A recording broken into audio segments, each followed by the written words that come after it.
What's up, bookworms? Welcome to episode 100 of the Cantina Book Club podcast, where readers can find interviews with authors of all genres. I am Megan, self proclaimed content queen, here to bring you insights from the authors themselves.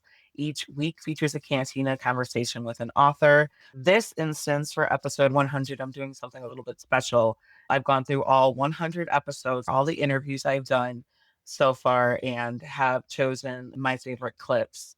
Some of them are really short, maybe like less than 40 seconds, but some of them are a few minutes long. But either way, this is designed to clue you guys in as to some of my most fun and enjoyable moments just from interviewing these amazing, talented people, talking about their work, having the opportunity to anybody else does, and get opinions on it, and also just get a little bit of insight and also get to know and share the insights with you all. And hopefully, if it's an author that you've known, you've kept your eye on, that there is something here for everyone and that you can get a little bit more of details of what they're like inner workings as they're creating your favorite work. So for episode 100, it's going to be a long one, but you're going to find clips of my favorite interview moments for the past year and a half. Basically, it's going to be a collection of authors. So these authors, likely you've heard of them, some of them that you haven't, but I hope that they are on your radar now after listening to some of these funny clips. And just a heads up that most of these clips, as all the interviews, are spoiler free, but you might enjoy them a little bit more if you do read the book. So just keep that in mind as you're perusing. Hopefully, that you're looking back at previous episodes and guests and trying to figure out who you've heard of before, what book you've read before, and you could pick the episode, the conversation to try to dig into. And just a heads up, a lot of these clips are going to include some adult language topics. Sometimes I give the authors crap for making me feel certain things, or I just want to shake up the characters and tell them to get their shit together. But just be mindful around listening ears. So, books coming out this week, we've got The Cruel Dawn by Rachel Housel Hall. That is the sequel to the last one, the fantasy duology that she released this past year. I'm really excited about this, and she's going to also be a future guest on the podcast soon. So keep an eye out. And I recommend that for fantasy lovers to check that out as well. Podcast features, if you're looking for additional bookish podcasts to listen to, whether it's author interviews or they're breaking down certain books, maybe it's a movie adaptation of a book, check out Book Podcast Connection on Instagram. And it's a collection of over 100 bookish podcasts for anybody who's looking to get a little bit extra out of their reading list. I definitely recommend that you guys check out and just support them and see. You might find that you are really enjoying some of the conversations that are going out there that maybe are a little bit harder to find. As I said, today's episode is a special one. It's a long one, but you should be able to chime in and out of these random clips. I You might not always know who you're speaking with, or two, you might. I promise you that the conversations are still worthwhile. And if you guys have any questions about this episode or anything else that I've encountered in the first 100 episodes, feel free to reach out to me. I'm more than happy to share my thoughts and experiences with you. And of course, I'm going to keep continue doing this. And so I'd love if you guys stick around. Without further ado, enjoy 100 Cantina conversations and counting. I don't really have any survival skills, so I'm just like glad that I was. 'Cause I see those memes as though like if I step foot in my favorite fantasy novel, I wouldn't survive I the would be week. I'm dead. like, yeah. Yeah. I'd probably just try to find Kirsten and her crew, but like, can you teach me some Can you things? Like, teach can me? you? Also, that's why food is so important in the book. There's several different scenes where they are sitting down to eat, and she's just, I can't believe this food is here and exists. And I think about that a lot with the Hunger Games. There's always these scenes of these feasts and banquets, and these kids are looking at it going, "What is wrong with these people? This could feed Yeah, everyone." And it's like how you look at food changes based on your circumstances. yeah. Especially I with mean, it was grocery so. prices being insane right now. I know, and I remember like reading that as I think, yeah, when it first came out, and it was just like, I think that's one of the first. I think I was like, yeah, in I don't know. I think I was like 22 or something when it first came out. If I forget, I just remember like I was in college and I finished Yeah. the trilogy in a week or like 10 days or something like that because I was just like sucked in. I And read I it in a think that was like weekend. one of the first. Yeah. Seriously, it just sucks you in, and it was just written so well, and it was like it was almost like a game changer, and it just even as like dark as and harsh as that world was, it still was so many people, and I think yeah, that's one of the first times it clicked for me growing up in the world, and it clicked for me. Oh yeah, like there's concentration, and it's totally unequal, and it's totally not distributed fairly. Yeah. And it's yeah, the perspective. It's the one of those things that stand out. It's all they purposely vomit so they can eat more, and Yeah, I it's like, always think about right. that scene. And then a segue to something that I wanted to talk about. Like Franklin is really has hard, like really deep depression. Like he's serious case of they call it melancholia that in that time, and they're just trying out meds and all that and trying to figure out and I totally, like, sympathize with him because he let himself into those, like, moments, and then when he was done, he was just like it was just the acceptance. Like, when he was over it, he was like, "Oh, yeah, like, this happens," kinda thing, and but it was almost like, ooh, like, the grass is always greener, and then until you get to the more serious, like, the flaws and for better or for worse, a part of it, and that's when Amelia's like, "Shit, what did I get myself into? What is this is what I would be dealing with if this is a choice I made." And so I felt that's like where if for me at least, it started tugging more at the heartstrings, and I wanna, like, get into explore that a little bit, how you integrated that into this character and just like, it made him obviously such a fascinating character and multidimensional and all that, but it was really was like, I think it's just because you had Emilia had to learn how to love someone with Yeah. the serious mental illness, and it wasn't just like a simple thing, it was like it gets bad. It Yeah. gets bad for him. Yeah. Depression theme was very like that was from the beginning. I think because I was so heartbroken, actually real life guy had depression. And I think that was part of the reason we didn't work.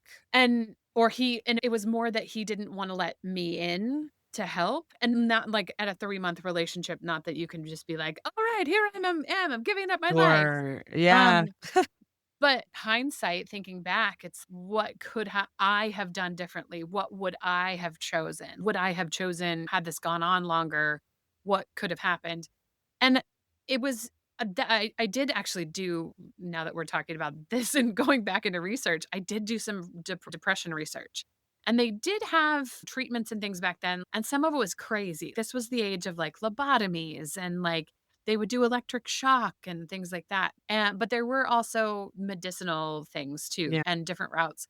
And it was less important for me to go about the treatment and more about again human interaction and reaction and how we as people when we first meet each other are the shiniest social media perfect versions of ourselves and as time goes on we become who we really are like the walls fall down and it was Amelia doesn't really know who she is and so therefore she goes on this sort of who am I journey through the book and both men push her in those directions which I loved the idea of this journey of a person who didn't know who she was and was forced into figuring it out because she was deeply in love with two different people and who would she choose? But it's I don't know, I feel like maybe it's a precursor.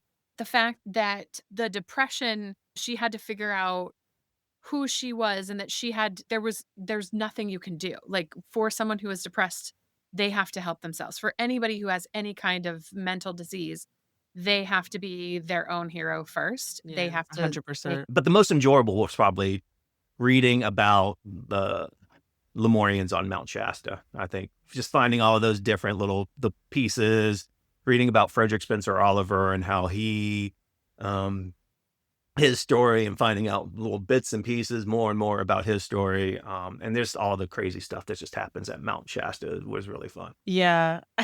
They got into Mount Shasta, I was like, "Wait," and then I thought it was funny how multiple people had claimed to be there, but then they couldn't tell anybody about it, they couldn't show anybody. I was like, "Then why are you like, if you Mm. can't prove it, why are you talking about it?" Everything was like, "I have to, they told me to." I don't know. The one story, I think his name was J.C. Brown or something like that. So yeah, he 50 years earlier, he had found this tunnel inside of Mount Shasta, and just full of gold and like giants bones and stuff like that. And then he just sat on it for 30 or 40 years. And then he convinced the whole town of Stockton, California to come with him on a mission to go get the gold back. And then when they got all ready to go and stuff, he just ghosted them. So it's crazy. I love it. Well, I love it. It was at a time when people could be duped so easily. I think those simpler times. Like, what? Like, no, when I read that part, I read it again because I was like, wait, seriously? Like, what was that? I don't know. I think I was like left like speechless. I was like, how do we even, what? Someone does that. Like they've been ghosting. People were Exactly, yeah. ghosting people before we called it ghosting. I'm like, that is hilarious. And all this huge thing. And it's like, did you like just wait 30 years for the biggest prank ever? I like, it didn't make any Mhm. sense. I was like, what are these people doing? And like, yeah, it's bad when you're ghosted just one person, but imagine like a whole town is ghosted and how that feels. And Yeah, then he yeah, was yeah. like And never there's, seen like again. Like, there was like a sheep herder in Nevada that claimed that he died there and he was buried somewhere in like the deserts of Nevada. yeah, because I'm thinking like, what Mhm. if he just something happened or he was like, wait, maybe I am crazy. I can't be Mhm. fooled like this. I can't be embarrassed. There's nothing there. What am I doing? I don't know. Or he was on some good hallucinogens or something. That's hilarious. It's so funny. Or I don't know. Because if you, it's Yeah, like yeah, to be a exactly. fly on the wall, right? What it's like, did someone talk to him? Who's got some hidden record of talking to this crazy whack Mhm. job like ghoster? I don't know, like who just doesn't show his face again. Like you can't. He obviously can never He go was back to that old too. He town. was like 70, 80 years old when he did it too. So it's like, why are you believing 80-year-old man about Yeah, like as an 80-year-old man being followed. There was some he had to he had the gumption and he had to be some sort of charismatic where he could get Mhm. people to listen to him and follow him and believe him and then go through the steps, take the energy and the physical energy and the steps to wake up Yeah, that day, right? agree on a planned time and day, wake up, get all your tools together, put your clothes on. Oh, is Carol coming? All right, let's go. It's time to Mhm. go. Let's go on this little journey expedition. And then like for all that, where's the 7-year-old man that we've been listening to? Like where And people come sold on. their everything in their house to help finance this expedition. They sold their businesses, and they were all in. And then he was just like, nope, suckers. Yeah. Peace out, Gosh. fuckers. On your comment earlier about switching back, like fantasy, you started off fantasy, love romance, went to romance, back to fantasies. I want to explore that. Like what specifically draws you to both genres? What made you decide to switch gears or what brought you back to fantasy for this latest piece? Fantasy scared the crap out of me. I'm not. It scares the crap out of me. And we were just talking about this when I wrote my first book. I think I wrote my first book, A Page a Night. And I tell that story a lot because I was raising kids during deployments. My husband was gone and I was running a business. So I'd write a page a night. And at the end of this, you have this book, right? And it becomes your book baby. And you're so certain that everyone's going to think your book baby is the prettiest book baby. So when you get your first rejection from an agent, like I can tell you exactly where I was when that first rejection came in and I was dumbfounded. I was like, wait, it's not for you. It's my baby. Beautiful. You know what I mean? And I realized like, now I know exactly what's wrong with it. I'm like, oh, that's trite. Oh, did you really? Oh, that's what you want. So I've always read fantasy, but I've always loved romance. To me, any book I read, and this doesn't go for every reader, of course, it's all personal preference. I have to have a strong romance plot, subplot at least, plot preferable. I've been reading Jude Deveraux since I was like 11 in the backseat of the car. And my parents just never censored what I read. Go, mom and dad. Clearly, I love it. Like I told them that the other day. I was like, because you never censored me, everything. So I love romance. And I've been married to my husband for, I don't know, over 20 years, like a really long time. We've been together since we were 19. And so when I read romance or write romance, I get to fall in love all over again. And I'm only going to ever love this one man. Like I really like him. He's hot. There's a lot of kids together. He is my dream man. So romance allows me to experience those emotions and fall in love over and over again. publishing has changed since I started. So this is like my 76th book, maybe. And Jesus, congrats. I sold my first book in 95. So I've been around a long time writing, but I was writing more category romance. So romance Sure. is obviously where my heart is and where I started. Over the last, I want to say 15 years, I've started writing more single title romance, still romance. And then maybe the last, really around COVID, 2021, I think was when my first women's fiction kind of book came out. So this Okay. is my summer women's fiction book. I write 2 books a year. I write a Christmas book that is definitely romance. That's a sweet, cozy romance every time. And then my summer book Yeah. is usually a little bit more. There's a little bit more to it. I would say in terms of how it maybe differed, it's an interesting world right now in the publishing world. trying to have leverage and trying to maybe stay relevant is really a Yeah. challenge. For a long time, I had a readership that picked up every single book. My books were less expensive. Now that it's harder to justify a trade book when people can get it from the library. So it's a lot of work to get out there, and a lot more. When I first started, we could just sit in our writing caves and write. That's all we had to do because there was no social media when I started. No email even when I started. We had to write a Right. letter and send it off to an editor in New York if you wanted to have a publishing contract. Oh my goodness. Yeah. So it's very different, but I love it. I love the connection with readers. That's my favorite thing and so the social media part and being able to hear from readers who have been, Oh their yeah. day has been better because of my books. And I have a sign on my desk that says I may not change the world, but I can change someone's afternoon. And that's exactly what I try to do every time I sit down to write.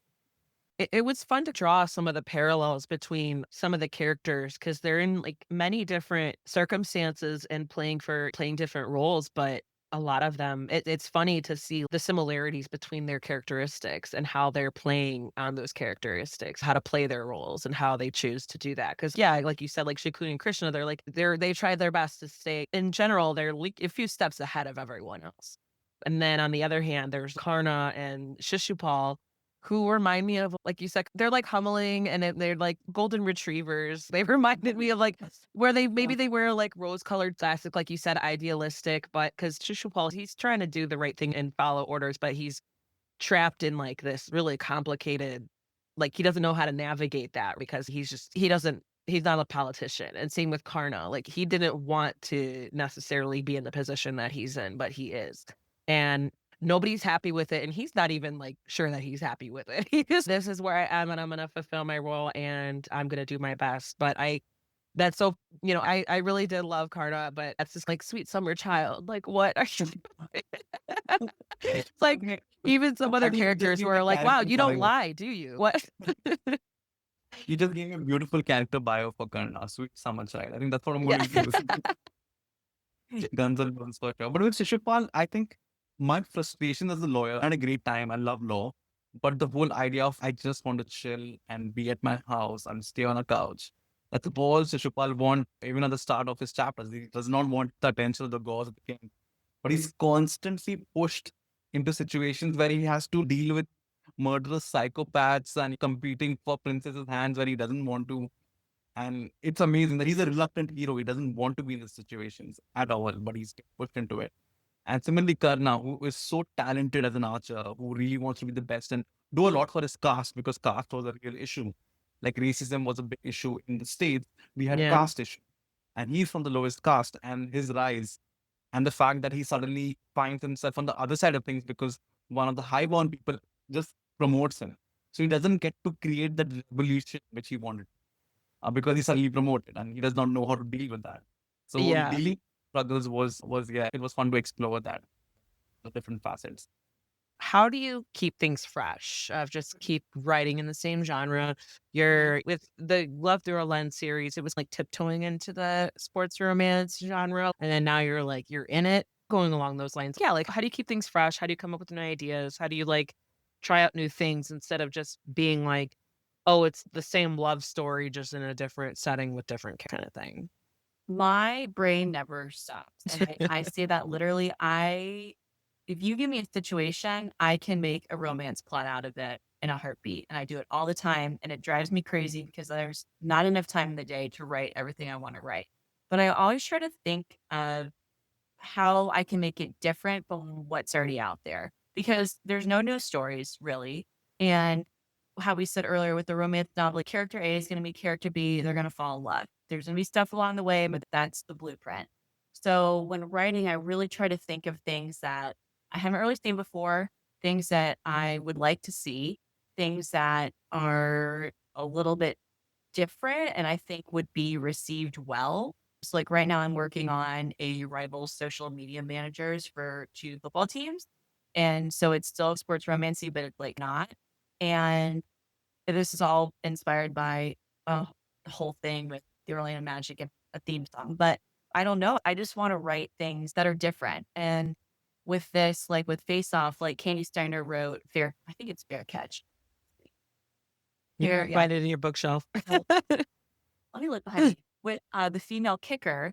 And I was like, holy cow, that's incredible. I love that. And I know hockey romance is popular right now. And I'm like, but how do I make it different? You know, because I don't want to feel like romance is a very saturated market. And I don't want to feel like I'm writing saturated stories. So I just try to find something that will make it a little bit more unique and different.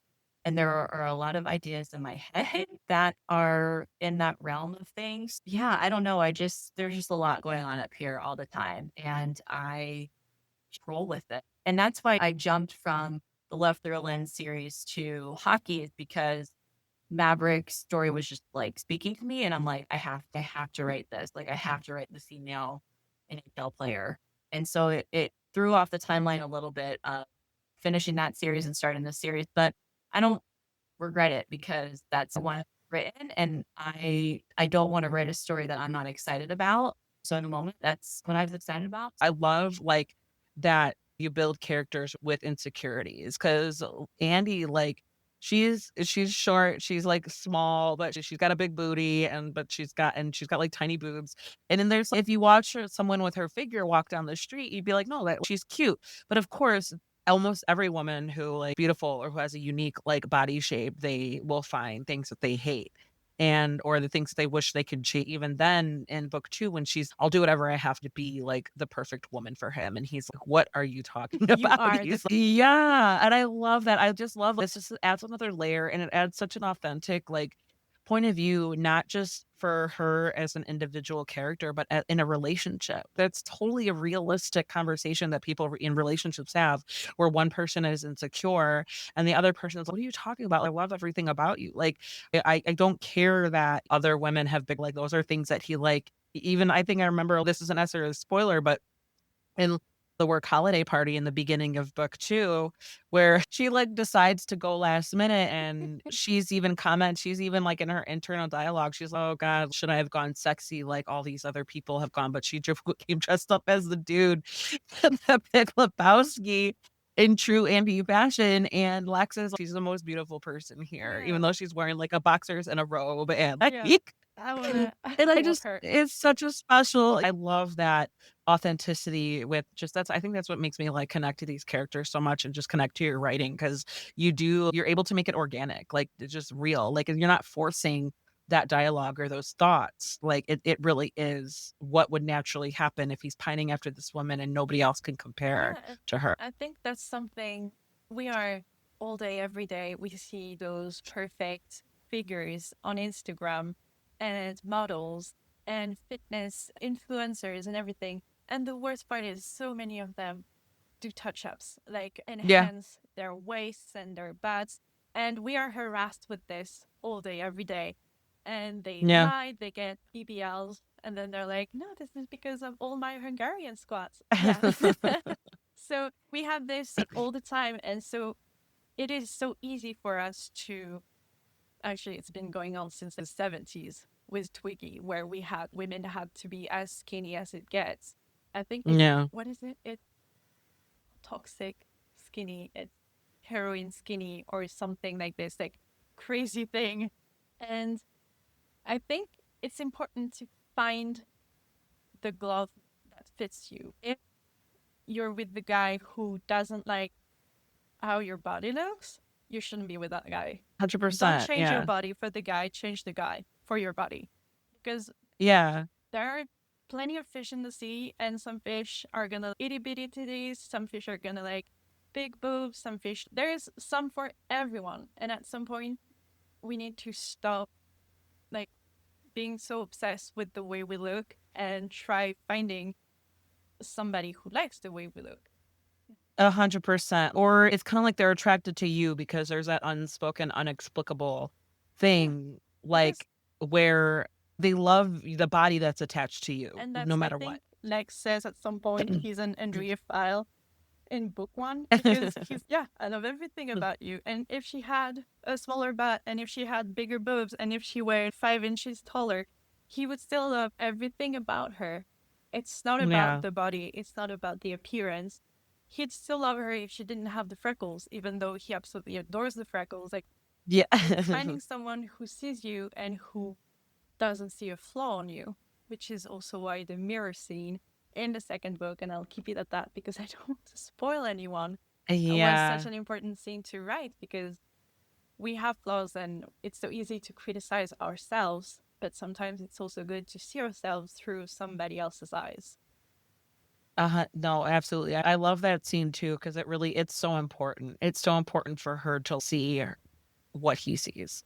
And then I loved that scene. I think I took so many like quotes or screenshots of it because I felt like that was like she needed that. Yeah. She 100% needed that. And I love how he was like one of my favorite quotes. He was like, "I'm watching your ass disappear in front of my eyes." It's so sad about that.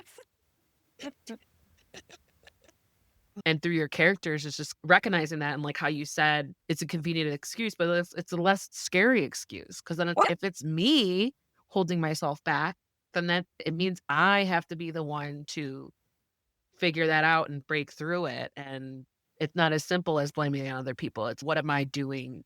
Wait, what? What's stopping me kind of thing? It's I a always little more say that way. after 30, you can't use your parents as an excuse for how you right? Because Freud was like, it's your mom's fault or whatever. But after 30, like it's on you to figure that out. And if there's trauma that informs who you are, then hopefully you can find the tools if you're able to address that. But I think like it's a huge generalization, but I do think like when my friends particularly are like, oh, I'm just my dad was like this and my mom was like this. And I'm like, you are 45 years old. You are it's on you. It's so true. It's like, let's not use it as an explanation. Use Right. it to, Yeah. okay, now I know why I I'm tend to fearful do because this. my mother is fearful, but that doesn't mean I blame her Yeah. or not doing something because I'm fearful, because it's me that's holding myself back. Yeah. It's like you're acknowledging the traits and the behavior and the attitude, like why you're not confronting it, but you're acknowledging it and as an explanation and maybe that I feel like that would give you a little more leeway and a little more education into yourself, a little more like confidence even. Be like, you know what, I can identify this issue and why it manifested, and then let's approach it. Because I see people who just use it as an excuse, and I'm like, turn that into an explanation.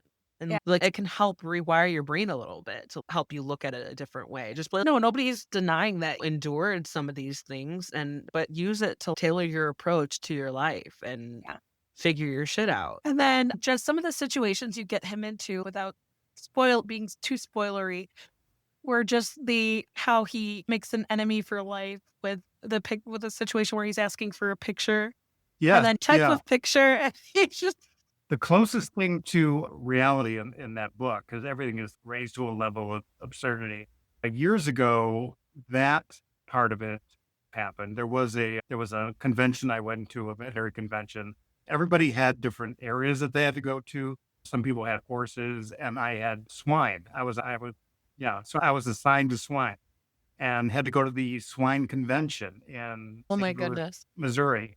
And I remember them talking. It's a really strange thing, too. I was gonna say to be a fly on the wall at that. But it's really strange because it's veterinary medicine and they're talking about how they have actual people coming up giving lectures on how to keep pigs healthy until you slaughter.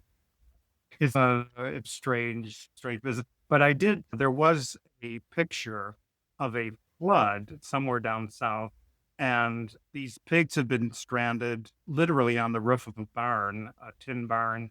And I did use the photo and I did use the caption, pigs on a hot tin roof. And to me, it was just an exact representation of what these pigs were on a hot tin roof, and we did get a letter. Oh And the my thing about God. that is that anybody who's worked in association writing knows that one letter can change policy. But in my case, I wasn't fired. I was talked to. Oh I my was talked to. God. I was talked to for a few minutes and asked to write a letter of apology, I think, which I did. But then, see, that's where the imagination goes. What if you got really smarmy about it and actually you started to write this really nasty letter back and the repercussions of that, which again never happened, but I thought it was a fun area to mine for humor. So that's what he does. He writes this horrible letter back to this person that he has never met, and I never met that person either in real life. It was just a single nasty letter. But I turned her into a character, and she's an interesting character. I like writing that. But it was really funny because I was talking to my husband about this interview, and it's funny how you say about poetry. I can see where it comes off as intimidating, but it's funny because he was like, people just read poetry? Like people just read like I'm like, yeah. Yeah. I'm like, people Yeah, they read do. it, like they'll just pick like a collection and then there are people who are into it. They like seeing the different forms and the different kind of metaphors and stuff like that, and how this one person is like saying a lot by writing so little. So my big brother, I have two big brothers. My big brother says, "Oh, this is like a perfect bathroom book because I can read like a few poems, like what?" Yeah, and I'm like, I don't need to hear the details of this, but I'm glad that you have a place in your life for poetry, brother. Yeah, Good, thanks. yeah. So it's just Yeah, and like to your point about based on the age level, because I interviewed Daniel Kraus a handful of times. So he does more so like horror, kind of like gothic themed, but he did write like a 3-part middle grade series, but it was still like just as harsh. It was still like just as dark. And I was like, obviously he changed the language, like the storytelling based on it was basically teddy bears that were like a teddy bear who woke up in a dump and they didn't understand like why they're in a dump. Why are they not on the store shelves?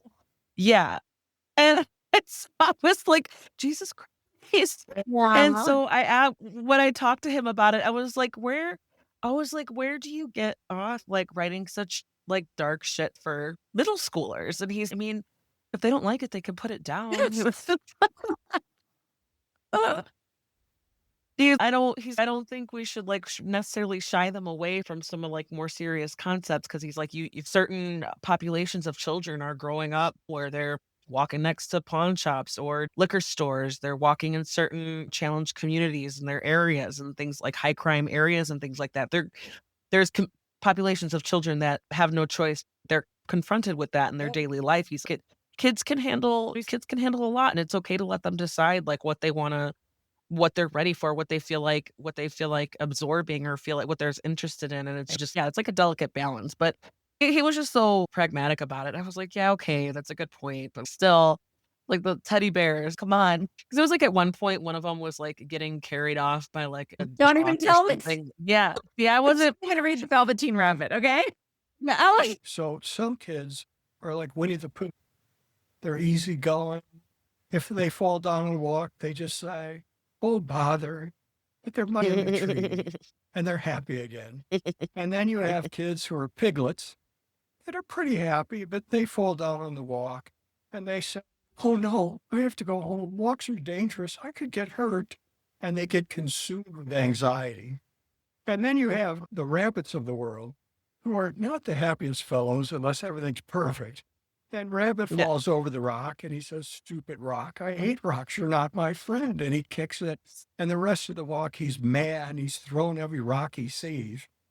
And then you have some kid's temperament who's a bit like Eeyore. So they fall over the rock and they say, "Even the rocks don't want to be my friend. Nobody wants to be my friend." And they're miserable the whole time walking. And you have children who are like Tigger.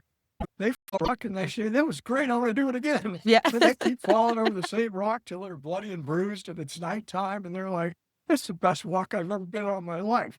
So every child has their own temperament and they have their own unique frontal lobe function. Now, in my book, I call the frontal lobe the president of the brain. It's in charge of the rest of the brain. The lower half is for impulse control. So your second grader might have had a stronger frontal lobe, stronger president, which stops when the emotions rise up in the brain and that frontal lobe comes out to meet them. It's like the defense on basketball. So the team's got the ball, they're coming down the court, they're upset, they want to score, and the defense comes out to slow them down. And some children have really well-developed frontal lobes. They always stop their emotions and then they think about their emotions. What should I do? Should I get mad? Should I push back? Should I forgive them? Maybe I could distract my little brother to get him off of wanting to touch my Lego. They can think through things where children with lesser functioning just tend to be impulsive and they don't stop Yeah. and think through it. I know this sounds like a little contradictory in some ways, but I think that romance is a pretty feminist genre at heart. And so inherent in romance, I think, is learning, not all romance, but a lot of romance, learning what healthy relationships look like and focusing on a woman's equal agency and a woman's pleasure instead of shaming it. And so even though that is not my intention, I think all of that is threaded throughout a lot of romances, and mine included, hopefully. And so, in a way, that is like a deeper message that's absorbed by people, along with hopefully just enjoying it and having a good time. Yeah. I think that's part of what made the romance part enjoyable, is because it was that mystery where she knew about these feelings. Emily knew about her body, knew about these feelings, and trying to be modest or whatever, but Zach did too. And so that was like that for where he didn't make her feel ashamed of it. He was like, no, this is great. He was like, no, this is great. And I loved it where she was just like, "What about that?" Like, Yeah. I loved it. I loved it. And it's funny that you said you love romance, because I think it's definitely a guilty pleasure of mine. And I think almost any reader is lying if they say that they're not a fan of that. And not even if it's just not like steamy details. Like everyone loves the will they, won't they, or that build up, that slow burn, all that. Like, just whether it's a slow burn or not, I always find myself like, come on, get to it. Go ahead and kiss her. Go ahead and what's gonna happen? Let's just do it already. It gets me excited. And yeah, it's like adding it. So especially when it's also a distraction to them, and it makes them so much more like relatable as people, as characters. That yeah, I'm training. If I don't train, then my chances of dying are gonna increase. But oh, look at those muscles over there. Like Right. it just adds to that. They're 20. Like, they're essentially in college. Now, they're in a college where they're in the elite section of the college because Dragon Riders are elite and yada yada. But like when push comes to shove, like I love New Adult because they're 20 years old and hormones are raging, and you don't get to make as foolish a mistakes that you can in YA and get away with it. Think about when you're 20. Like, you make giant mistakes, you make giant decisions that have huge lasting consequences. And I think that one of my favorite parts is when they're on the mat and I think two of the guys are off sparring and her friend's like, "Are we ogling?" And they're like, "Oh yeah, we're objectifying." "Are we objectifying?" "Oh, we are. Yes, we are." And everyone has turned to stare. And I think it's just a natural human reaction. I think the tension's where it's at for me. It's always that. It's the will they, won't they, and it's the when. Like, when are you gonna break? Because to me, the best moment is that final moment when they're like, "F it," and we go. But I think you have to build. To me, the payoff is building that tension so that when it breaks, it is a relief to the reader, and it's like all horses go. We are like all systems, let's rock. Because if you bring it on too early, to me, I feel like they haven't earned it. Like, I want them to earn it, and I don't. Not a big like insta love. Not saying it's not valid and people can't love it. You love what you love. But me, there's got to be something. There's be something there, something built, so that when you get to that payoff, it's exactly that. It's payoff. I think my first White Shoes that I've read was it was less than 2 years ago, but I think the conversation has definitely started. Like, it's getting more where it's okay to have this guilty pleasure and to be into this woman who she's amazing and special and badass and sexy and attractive and got a good head on her shoulders, and her love interests are fine with each other. Like, they're okay with it. And I'm like, I think one of the first ones I read was Emily Rath's Pucking Around. Oh, yeah. And it was just a whim. Like, I had an audiobook credit. So that was honestly hilarious because it's with the audio of the narrators, it's a whole different animal. And then my friend, she is self-published and she does Wide Shoes. And then I was like, that was like okay, now I'm getting into it, because it there was less plot and like more romance. So she asked me to better read, and I was like writing notes, and she's, what about this? What about that? She's, oh, I'm going to address that in the next book because it's a series. And I'm like, Right. okay, that's okay. Because it took me a minute till once I understood it and the whole basically like the basics of it, then I was kind of like, okay, like now I can respect it for what it is versus like, what is going on?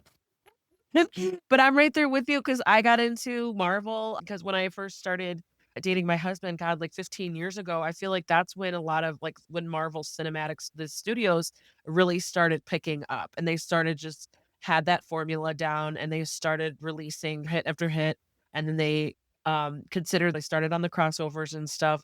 And I just remember, I think I was like drunk texting like my friends and watching it. And I'm like, I think I would be okay if it was them, like the Avengers. I think that would be the scenario where I would welcome a situation like that. The Lord of the Rings trilogy, I never watched it because I wanted to read the books first because I'm a dork. And then those books are so dense, it took me a Yeah, I long was like, good luck with that.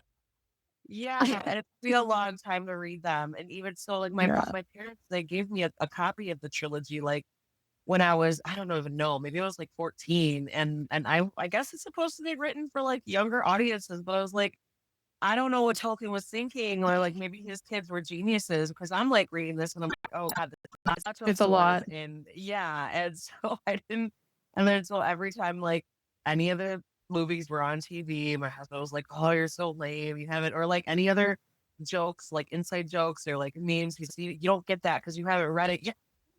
You don't get it. And so I finally did, but I did read The Hobbit, and I felt like that was more digestible. Yeah. And I remember watching Smog, like that whole trilogy when it came out, and it was just really funny. Then we got into it, and I was like, okay, now that I understand this a little bit better. You have seen the movies now, though, right? Yes, I have. Okay, good. Because Yeah, those I were know. like iconic Yeah, movies. I know they were, and I knew they were, but I was like, I haven't read the books yet. I don't. That's like the one instance. It's there. The books are so hard to get through that you need the movies to like help you. Yeah, I read them as a kid, and I read them like when the movies came out. I watched the movies and was obsessed with them as a kid, and read the books because of that. And I read the books like 3 times, like looking back and like, how the hell did I do that? Like now, you try to read like the Battle of Helm's Deep or something, and you're just like, oh my god, he made it boring. How do you make this boring? It's like, I know. I was like, even so, when I did watch the movies, I was like, oh, like this is so much more fascinating. yeah, this is actually, I no. think, I'll read fantasy without romance. I think the fantasy that comes to mind when you mentioned earlier or fantasy written by men, the things that come to mind are George R. R. Martin and Brandon Sanderson. And I'm one of those people who read the books before the show came out, and I'm waiting for the next one. And as everybody else is, if it's ever going to happen, it's crazy how different they both are. Because I read Sanderson 10 years ago, and then now like he's gotten so big, and he's created his own book universe. And I don't know if you've heard of the Stormlight Archive. So I'm on book 4 finally, and because I've listened to the audiobooks. My cousin, it was funny because he was like bugging me to start it, and I was like, okay. And then I think I was like drunk texting him, and then I was just like, fine. And I got the audiobook, and I was like, Steven, the first audiobook is 45 hours long. What? yeah, that's about right. It's a lot. Yeah. So I told him, if I'm giving you hours of my time to catch up with your reading material so that you have conversation, then you got to choose. And I told him, choose between Throne of Glass or Fourth Wing to start. And then he chose Fourth Wing because they got a television show coming out. So Yeah. he wanted to like hop on that. And it's really funny to like get his opinions on that and everything. But so yeah, so now I'm like finally on the 4th one, and I've surpassed him. Brandon Sanderson, I think he does fantasy really well, and he does the romance side of it, even though it's like a subplot with his characters. He does it that's what I found. It's like men who write romance. Yeah, they're not comfortable with doing like the details like the women are. They don't get it. They don't understand. I actually studied Brandon Sanderson a couple years ago. I spoke in one of his classes that he teaches university kids how to write fantasy. So he had me come in one week, and I was talking that's to them, awesome. I bet and that I was so said, much fun. It was a lot of fun. And I said, fantasy books are bought by women. 60% of your readership is female. to your detriment, you are leaving romance out. Yeah. You have this, they are the bigger fan base, and you're not writing for them. Because most of the people in this class were men. There were some women, but it was primarily men. And talking about from a romance aspect and why it needs to be included. And what I appreciate most about Brandon Sanderson is that I feel like he's always trying to learn and he's always trying to get better. And I was actually there when he did his Kickstarter. Like I heard him talk about it the day after his Kickstarter happened. I was in a class listening to it. I'm like, this That is so was such a fascinating. big deal. Oh, it was It so was like, oh, interesting. COVID. Oh, by the way, I've got 8 projects that I'm working Right. on. Here you It go. was just- Help me he- out so I don't have to go to a publisher. Like that's so he was crazy. saying like he expected to make, I think, 8 million. And then the first date was like, what, 20 or 30 million? Just this insane number. So he was not expecting that at all. So it was really fun to listen to him. But yeah, I think he does romance. And the kids ask me, how do you think Brenda does romance? I'm like, what do you think I'm going to say in his class? Oh, he sucks at it. No, he does it well. But do I think it's the same as maybe a woman writer? No, but that's Sure, just yeah. personal opinion and what I prefer reading and what I enjoy reading. And like I told him, I said, if I wrote about a character walking into this room who leaned against the door frame and rolled up his shirt sleeves, I said, going, oh, yeah. And the guys are like, why? I'm like, you need to find out what it is that women like and what they respond to. With a guy showing off his forearms in a historical art, it's a big deal. We enjoy it. So I said, read romance, find out what women like, find out what they're looking for, find out what appeals to them that is not what you guys think appeals to us. It drives me crazy when I read billionaire romance and the heroine like ends up being doted on by this super rich billionaire. And she's, I don't want to take your money. And I'm like, clearly you've never been poor. Yes. It's like I understand the discomfort, but it's no, this is your chance to appreciate the resources that are available to you. And so, like, there was a point where when I had a friend who was beta reading, but there's a point where Charlotte and her close friend Jax basically end up having a party at Lucifer's pit house and trashing the place a little bit. And this beta reader and friend was like, I feel like that's so disrespectful. And I was like, girl, okay, for one, like he's got more than enough money that she can go shop on Fifth Avenue for however long she wants. And it's going to be like $5 to him. And then Yeah. on top of it, he's got this whole staff that he's paying to clean up after him. Like, he wouldn't care.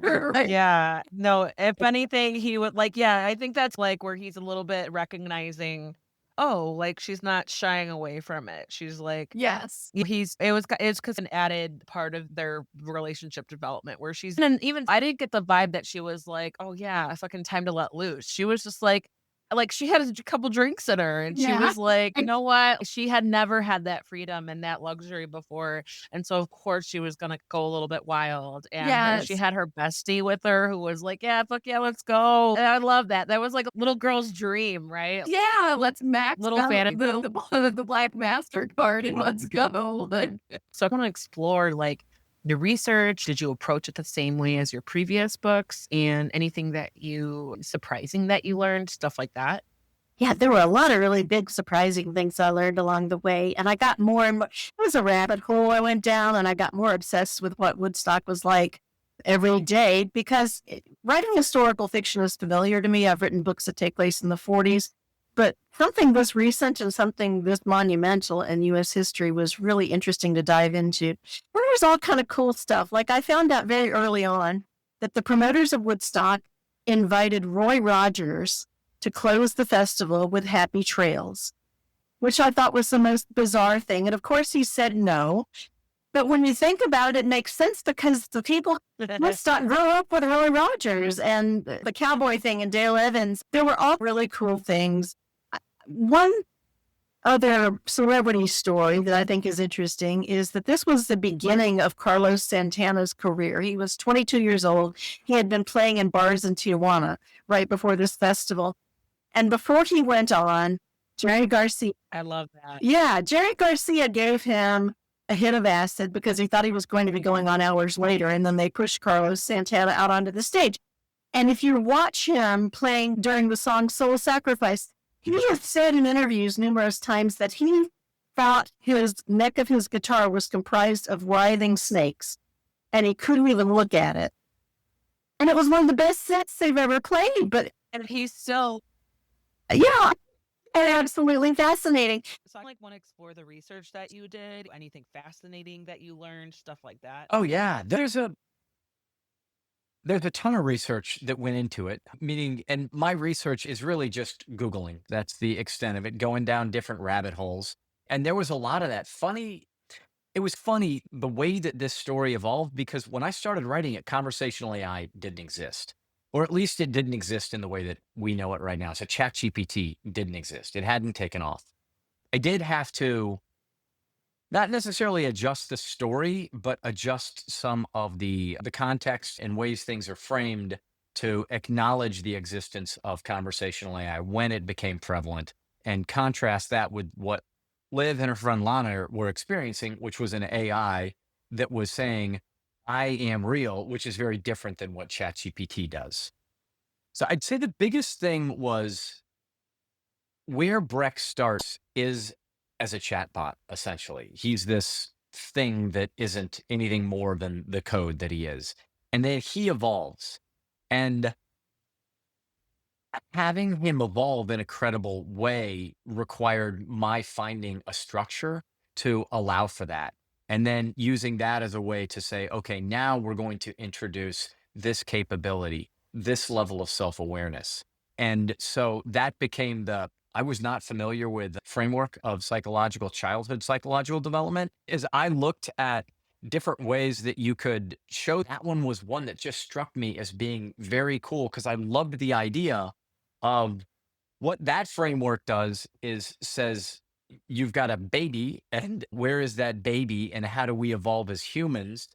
And so using that as your template and going, okay, like what do we learn as a basic toddlers? We're just touching and feeling and bumbling our way through the world. And it's stance discovery. And that's how you learn your lessons. And then it evolves to other things. And that was just a really cool way that I learned to be able to structure Breck and his evolution. And then there were a lot of parallels in between when you talk about sentience. I think the closest parallel that you get to is that conversation around animal sentience that people have had for thousands of years, and we're still not good at answering that question. I think that's always been something that I've been interested in. So I carried that's wouldn't say that I did a deep dive on research in this for writing this book, but in my life, I think I've done just a deep dive on that and trying to understand like what makes for sentience. Like, how do you define that? If you look up the dictionary definition of sentience, like it couldn't be any squishier. Everybody defines it a different way. It's the capacity for emotion, it's self-awareness, it's like a host of different things. And some people try to define it succinctly, and some people go into paragraphs of stuff that you walk away going, I'm still not exactly clear on what that is. It just became clear just how squishy that is. And, when you have something that's that squishy, it becomes really tough to agree upon. So I think that's why animal sentience is something that not everybody agrees upon. And it- the I think the parallel there with where AI could potentially go is strong. And so it was a neat lens to use just to go, "All right, yeah, this is a hard conversation or a hard thing to settle." I could tell Poe was angry. Like she was like, no nonsense. She was fed up with the world.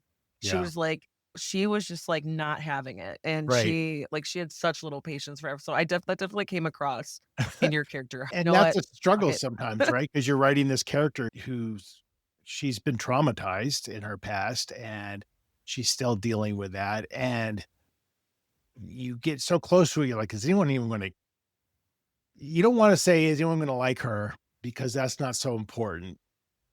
But you want to make people care about what happens to her so they continue the journey. And if somebody's just really dislikes the main character as a reader, sometimes they're like, that's, I need to connect with them. And you don't have any context for that until you start giving it to your agent or editor, that kind of a thing. So I tried to establish that through her relationships, but there's very few characters in the book. So the relationships became very important. I do have one story for you regarding the paranormal.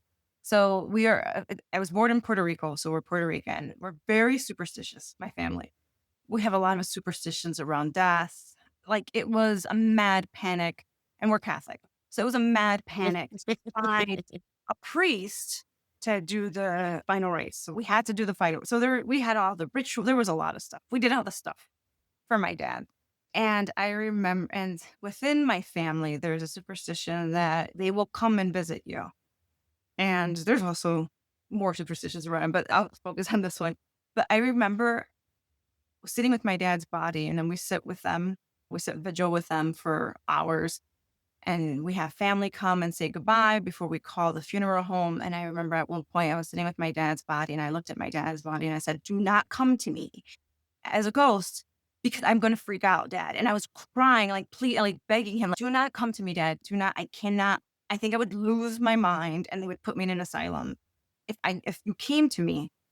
And after he died, I was getting phone calls from my cousins and they were like, your dad wants me to tell you this. And they were telling me I was getting messages from him from all these people. And I finally had a dream with him. And I was so mad. And so he comes to me in a dream and my brother's name is Richard, one of my brothers. And he's like, Richard is bothering me. And I was like, what? Richard is bothering me. And I was like, I don't know what you're talking about. And he shouted, Richard is bothering me. And I woke up screaming. It was like 4 a.m. And I called my mom and I was like, Mom, Dad told me Richard is bothering him. And she's like, oh, I didn't want to tell you. Your brother has been going to his gravesite every day and will just sit there from morning until they close the gates. I've been telling him it's not healthy for him. And she's like, I'm going to wait till he wakes up and I'll call him and tell him. And my mom's, there was no way you would have known that because you were just Yeah. and so that's my dad. Yeah, especially since you were a florist. I want to get into your background too, because that sounds so fascinating and so like fun. I'm like, I want a green thumb, but I don't think I'll ever have one. It's every year I try to plant.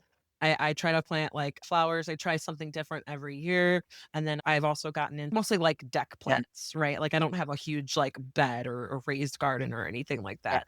I'm not confident in that yet, but I do the deck, the containers, and we started with my sons. We do like the little grape tomatoes and the basil, and we start with the jalapeno peppers. Like my husband and I love those.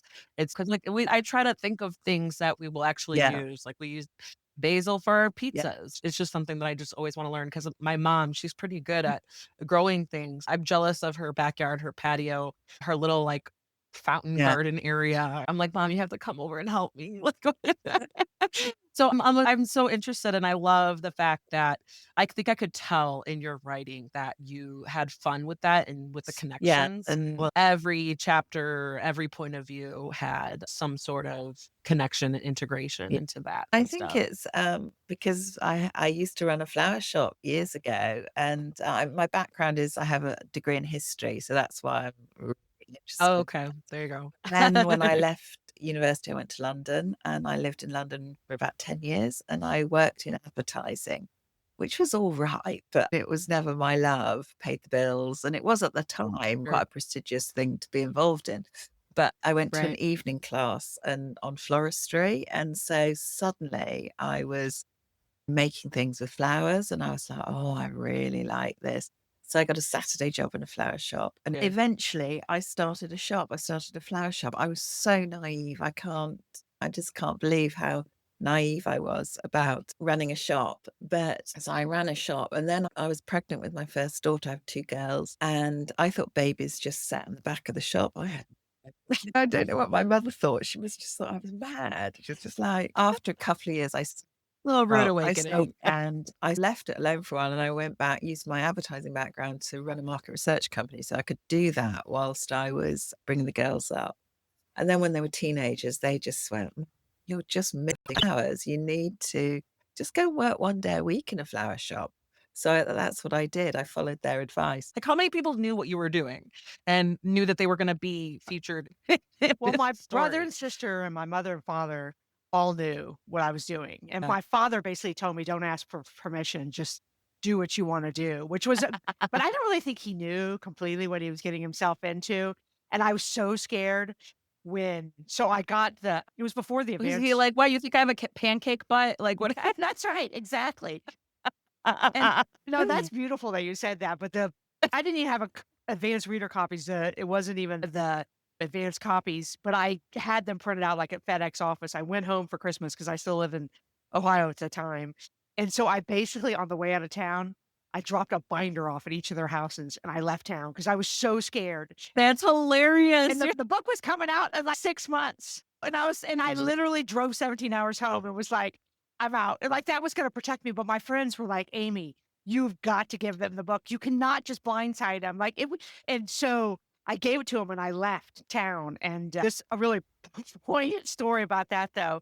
They all read it. You're like, I'm done confronting everything. I Right. am done. No more. Here it is. Don't talk to me about it. And we don't talk about our feelings, which is a major theme of the book. And my brother and sister loved it Yeah. right away. And my mom read it and I was super scared about that, but she did nothing but show up and she loved the whole question was dad was a great guy, but was he the right guy for her? She was living the dream, but was it really the dream? She loved all those investigations. But then dad was the last one to read it and he sent me a text and was like, I loved your story. I felt like I went back in time with you. I felt like you handled the sensitive issues really well. And then he would always put the dog emoji, because he's like a 79-year-old man. And that's what he did. And so the book went to print like 2 weeks after that text, and dad passed away suddenly. He wasn't ill or anything. He just died. And that's the last text I ever got from him. Oh my God. But if my wonderful friends would not encourage me to drop the binders on the sidewalks, I would never have gotten that text. And that text absolutely changed, because otherwise I would have so much regret, because my father was my hero, which is well documented in the book. But it's such a testament to who we are to each other as friends. We laugh and be like, Amy, get the binders out the minivan. And they call you out on it. Yeah. Oh my gosh. And they gave me the gift of that final text. And so I know it's like I got a book review from dad. Oh my God. That is so amazing and meaningful and heartbreaking. And I'm so sorry but I'm also, what a blessing. What a gift. What an absolute gift. Yeah. Yeah. I really want to expand on that. Like the women, just like women in general, we have to worry about so much more than men do, not just traveling, but just like living our everyday lives. And you hear it all the time. And it's just, for me personally, I'm so comfortable by myself and I will go by myself like almost anywhere. I don't care. I'm just like prepared. So I'm like, there's that little bit of paranoia that kind of keeps me safe, where I'm like keeping an eye. I'm like aware. I guess I could thank my mom for it, but I'm like thinking of, oh, I'm not going to put my purse there. Or I'm like, oh, I'm going to watch and make sure if I'm walking to my car, things like that. And it's things that like have become second nature to so many women. So I kind of want to expand on that, how that's just like a huge running theme where the, either female friendships, her sense of betrayal, even though without spoiling, it could be argued that she has also played a part in that. First, to tackle the idea of female safety, that's a huge element of the book. I wanted to explore the fears that I have as a woman in the world. I wanted to dig into, where do these fears come from? Why do they persist? And are you born a fearful woman? As you said, a lot of these are second nature. How many fears that you carry around in your head all day you're not even aware of? There's an awareness women have of, as you said, where to put your bag. Do you hold your keys a certain way in your hand when you walk to your car? Are you constantly checking over your shoulder? But this has become so routine, you're not even conscious that these are acts of fear for your own personal safety. And are you conditioned to be like this? And how does that affect your personal freedom and your personal sense of security in the world? So I wanted to explore that. And I wanted to see, are these fears warranted? Where do they come from? Society, our parents, our mothers, and to what degree are they warranted? And should we be as fearful as we are or not? So that was something that I was interested in exploring in a big scale and a small scale. That's one of the reasons I also love historical fiction. And I say historical, even though it's more like nostalgia fiction, because it happened not in the deep bowels of history, but we can relate to it in our current circumstances. And yeah, like you learned, slogging through COVID and unemployment and a pregnancy, you had a trifecta of challenges. And the fact that you survived it is going to strengthen you to face whatever is to come. And I hope the girls, my wayward girls in the book, embodied that, found that inner strength because they sure didn't get the poured back then. No, Yeah. I seriously, it also makes it even more powerful because they had each other, even though, and like they were fighting literally, they were fighting against the system Yeah. 50 years later. Actually, well, when everything was made legal, not like on in the time that they were there. They were still, but they still like Marin, she like, yeah, how you said she became the ringleader, but she was like, she didn't give up. I was like, I would be such a boring book character because I would have been like, just Same.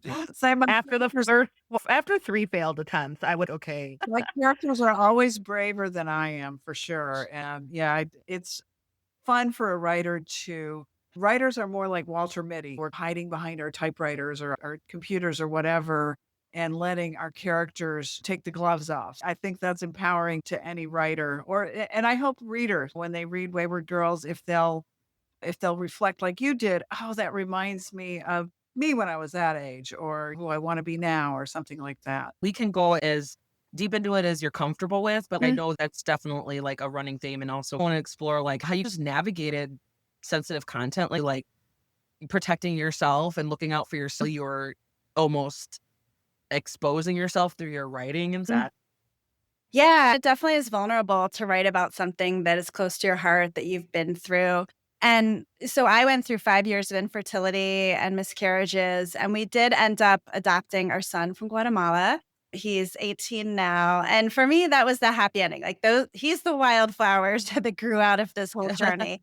But when I do look back, I feel like I wouldn't change anything. Just it was hard, but I wouldn't have my son if that hadn't Yeah. happened to me. And so I did want to explore that through another character. I had written essays, nonfiction pieces, but I wanted to fictionalize it. I felt that would give me a little bit more freedom. And I love I love adding magic and myth and story structure. My hope was that I know that when I am reading adult fiction, I do enjoy reading about characters who've had similar struggles to me. I think it's really therapeutic. It makes me feel seen. There are some books out there that do deal with infertility, even just as a subplot. And I've probably read them like 10 times because it helps. It just helps me feel like I'm not alone. And so I was hoping that the infertility thread, if readers were going through that themselves or miscarriages, that they would feel seen, that they would feel connected. And I have heard back from early readers who did feel that way. And so that's really fulfilling to me. That was one of my dreams with this book. But yeah, I was careful as far as your question about how do you sensitively handle a topic like this. I try and approach it with a sense of compassion and healing. And how can we bring up these hard topics in a way that emphasizes compassion, connection, healing? And so that kind of helped to guide me as far as like how much I was giving. And I also knew, like, I wanted this book to be a real pleasure to read. Like, I wanted to be a sensual pleasure. Like you were saying, I wanted people's mouths to be watering over the food. I wanted them to smell the flowers and to just feel the breeze and hear the cicadas. I wanted it to be like a wish fulfillment, gorgeous, kind of fun, immersive setting. And I felt like that could counterbalance some of the tougher emotional issues and keep the focus on healing and keep it feeling heartwarming and uplifting rather than dragging people down.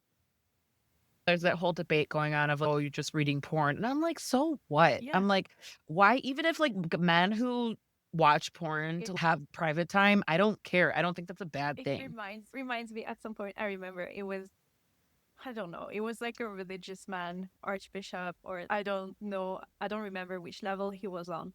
But basically, he made a statement that female masturbation will doom us to hell. And it was like, okay, we had male masturbation. That was already a lot. Now we have female masturbation. Could we fucking not? And it feels the same. Like men have been watching porn since forever. Seriously. And now like women are like, you know what? We're also going to enjoy our little like endorphin moment with fictional people. And it's actually so much less hurtful than porn because you're not Oh my God. abusing It's like, how a about you poor look woman. at the content and see why these women are resonating and going to this? It's not, it's just like something to be said about women getting on or getting heated in a romance or in intimate moments based on a romance that are like consensual and safe and where the man wants her and worships her and is just groveling. Aside from that footnote, groveling Lex is my favorite Lex. And it's also just like, it's that there's something attractive. Like women need more and they love, okay, they love that story. We eat that shit up. And it's just like men, so what if they don't get the same things out of it? But if you want to, they would be wise to learn It's men manuals. Like are there into. are It's thousands not has upon to be a thousands bad of thing. manuals of what women Yeah. want.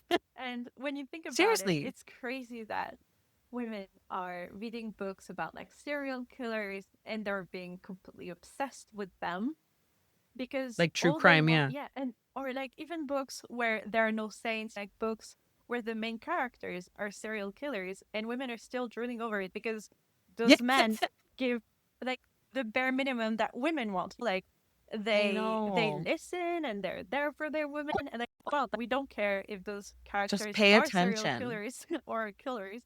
We just, Right? yeah. It's like, oh, he burned the world down for me. Oh. That's not a red flag. Like,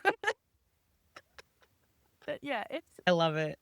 yeah, it really shows just how little we like how some men really disappoint us in real life when we turn to books with serial killers and try the I shit out know. of My them. God. Oh my God. It's so funny because there's also like a running theme that I see online with memes and stuff. It's like we go feral over these certain characters, but if any men, some of the things in real life, we'd be like running away. Yeah.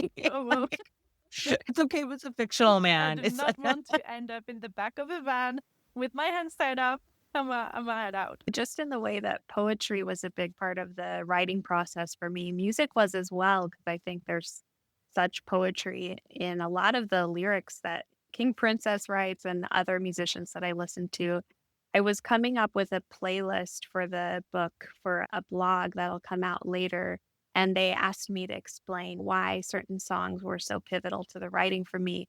And in writing about the King Princess song that I chose, which was Prophet, I I realized with every book that I write, I start with some sort of image that's in my head that creates some questions for me. And for this book, I had this image in my head of two girls sitting in a chapel, splitting their earbuds, listening to a King Princess song while they're supposed to be paying attention to mass. And I was like, what's up with them? Where did this image come from? Why are they there? Why are they stuck there? It's clear that they'd rather be doing something else, and that something else is probably gay. And I wanted to understand what their story would be. So that song was a big anchor point for me in writing the book. And so was the poem by Naomi Shihab Nye, Kindness, which kind of is like a bookend that it starts the book and it ends the book as well, but a different segment of the poem. So it reveals something different for the characters. You mentioned that you enjoyed some of the interchanges between the poetry teacher, Miss Acosta, and Mitra. And I really had fun writing their relationship because Mitra expects her to be this almost 80-year-old former Yeah. nun who she won't be able to connect with. But at the end of the day, poetry shows her that they have a lot in common and they Yeah. see each other very clearly despite their differences. There's this shared value that they have around justice and empathy and compassion that Mitra isn't really seeing in her other reflections of Catholic school. So she finds that Miss Acosta is actually a pretty rare and special person for her to connect with. I do love Dane. It's so funny to me because when you go through edits and the process of things that happen with characters, Dane to me is the love you think you want at that age and what you think you've needed. And Dane is so used to having to protect her because they've grown up together and he's a year ahead of her in the quadrant. So they've been apart for a year. So he's become desensitized to a lot of things because of being in the quadrant for a year. And she's had a year to fantasize what she thinks that relationship will still be. And I Yeah. think once you get there and you realize, oh, I'm not this person anymore. You've evolved into this person. I don't necessarily need you to protect me anymore. And her realizing you're not necessarily what I want. Instead of who am I going to choose? There's very much like the love we think we need at that age. And then as you grow, the love you realize that it was what you want and what is supportive, and what the person who's the most supportive is also the person who's don't die, whatever. So I do love Dane. Dane's just so rigid, and Dane doesn't have it within him to break rules. And he is so by the book, and she's learning where this flexible area is, which is where Zayden just lives. The man, he's great. Yeah, absolutely. And that's what she needs. She needs to be flexible because business is not as usual for her, just from like how she was born, the condition that she's living with. If she played by the book and didn't think outside of the box, like, she would be done. That's what she needs to do. And Dane was trying to like tunnel vision, black and white. No. And I have no chance if I think that way. Dana's so focused that she cannot survive the quadrant that he's unwilling to see ways that she could, ways for her to succeed in the quadrant. His priority is get her out. And she's like, there's no way out. My mother's gonna throw me back in here. There is no way out. And I think that's one thing, is as she accepts the fact, no, I'm a writer. Like, I thought just my brother and my sister were writers, my mother, but I am too. And it's finding that strength to be who you are instead of what everyone has cast you as, especially when you do have chronic illness and they look at you as you're the weaker one, or you're the one who has to be babied, or things like that. And it's her being like, no, I can do this. And unfortunately, Dane doesn't see past that. So it's like, but I understand the appeal. Like, I understand the appeal. I understand the danger of it, or like the dark parts of it. But that's the beauty of it, because it's like we can explore things in fiction that we maybe don't have opportunities to in real life, or maybe we shouldn't. It's like there's a whole joke. Yeah. I think I've come across jokes where it's the things that we go feral for in our fictional men, we'd probably be red flagging it up in real life. Absolutely. If they were saying some of these things to me, I'd be like, excuse me? You'd be like dialing 911, right? Like, Yeah. you would be like phoning a bit. Oh, absolutely. And I think, again, art, books, media, music, it's a safe space to step outside of your reality and explore so many things. And yeah, it's a white shoes and there's a lot of things going on, but you can also learn, oh, like we were talking about, oh, emotional regulation is actually super hot. Or it's the little things that make this character fall in love with this person. Oh, he ran her a bath. That's so bare minimum, but it like is such a wonderful thing. And so any reader can learn from it. But I've had a lot of women readers tell me my husbands have learned so much from reading books like this, and not even just these sexual scenes. It's those little things that these men do, not I'm going to go cut this person into pieces because he looked at you wrong. But he ran her a bath. He got her a snack. He made her a forethought, which is one of the sexiest things I think you can do as a human being, is show your partner that you are a forethought. I have thought about you. I know you don't like almonds, you like peanuts or whatever it is. And so I didn't put any out, or I know that you're exhausted, so I'm not going to try to move on you right now. Yes. And so I think those are things that we can learn, even if it is something completely outside of our realm. But mostly, I just love pulling from all of the different stories and then being like, how could this have been different? Or if it was this exact same as it was in mythology, how does that carry through to today? And of course, just play with the monsters, because the monsters are fun. And the powers. Yeah. Oh, I know. Cerberus. Little puppy. I know. It was like, because we're all thinking, like, we're led to believe that he's this scary dude, like scary little pup dog. But then Laris, can I pet him? I'm like, God, that makes her also relatable, because I'm like, I'm a sucker for dogs. So I probably would have reacted the same way. Well, can I say hi? I think I don't know how much you're on TikTok, but I'm on TikTok a lot. And there's all those videos of women in particular just being like, oh, it's a Tyrannosaurus Rex. Let me pet. So cute. Little lizard. And so that's how I approached her. I also based him a lot on, so when I was in my 20s, I had a 100-pound German Shepherd.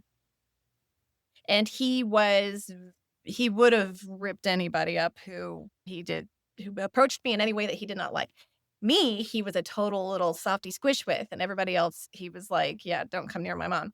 And so that's how I approached Cerberus. It's also fun that he has 3 heads. It allowed me to give him 3 different personalities. That was also really fun.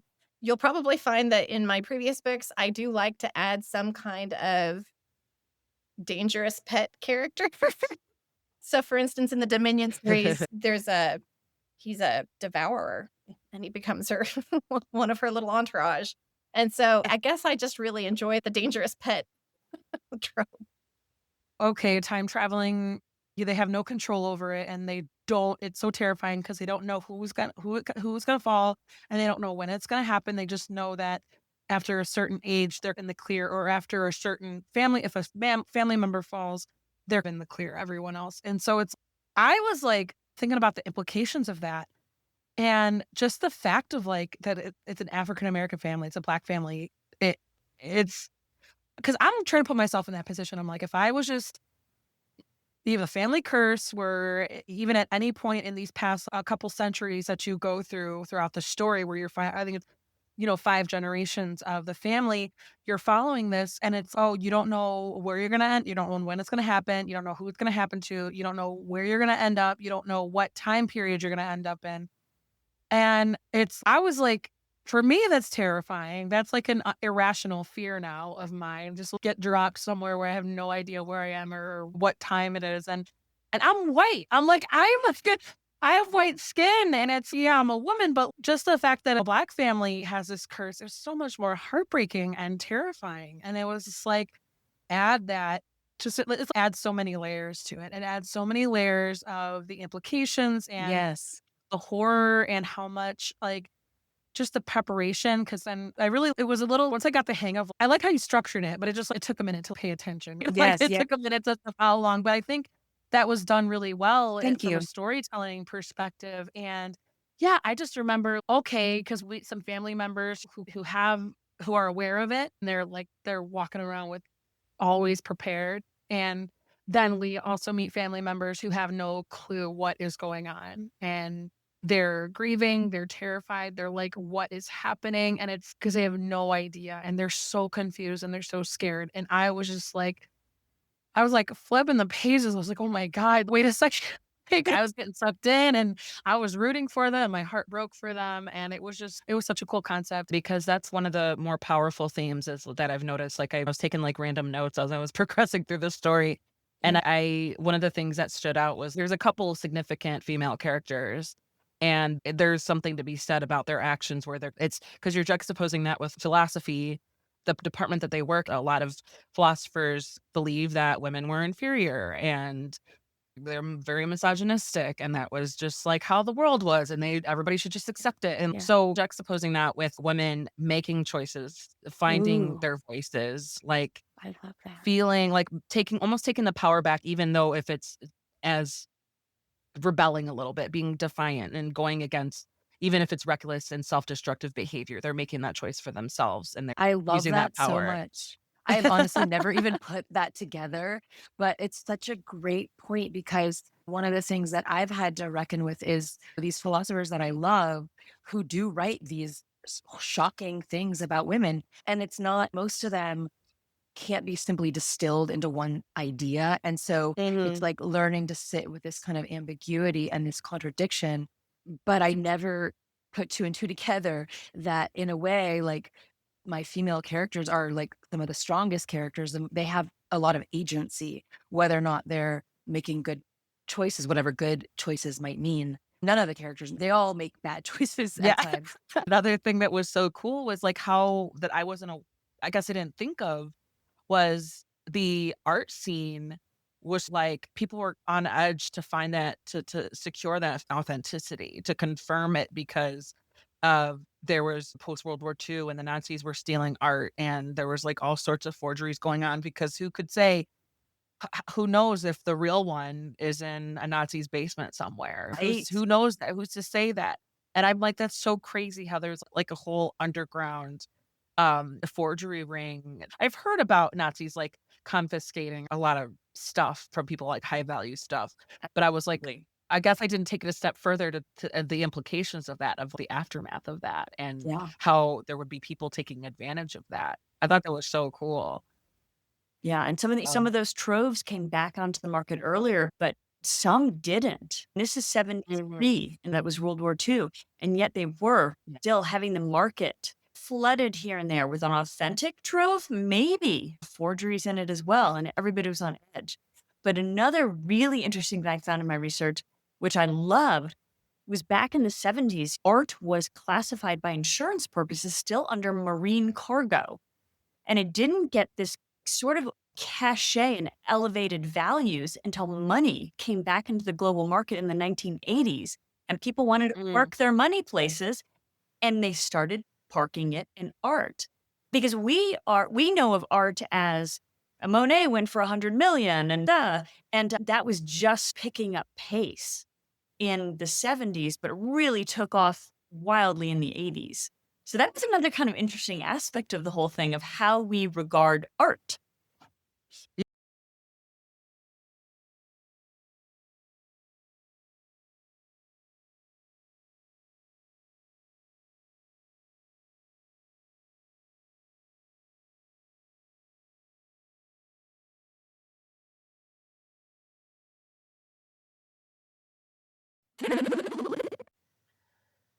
And there you go. That was 100 Cantina Conversations and Counting, the 100th episode of Cantina Book Club podcast. If you guys have made it with me this far, thank you for listening to this long episode. I hope you've had a lot of fun listening to my favorite clips over the past 100 episodes. And whether you've been here from the beginning, whether you caught me from the Nerd Cantina, or you just started listening because you saw an interview with one of your favorite authors or books that you recently read, I really do appreciate everyone who decides to give my little baby podcast some time of their day, on their commute, while they're doing your chores, anything, any time and energy that you spend with me, I totally appreciate. And I really hope that you find it well and you want to interact. As always, rate, review, subscribe, find Cantina Book Club on your favorite podcast player or YouTube.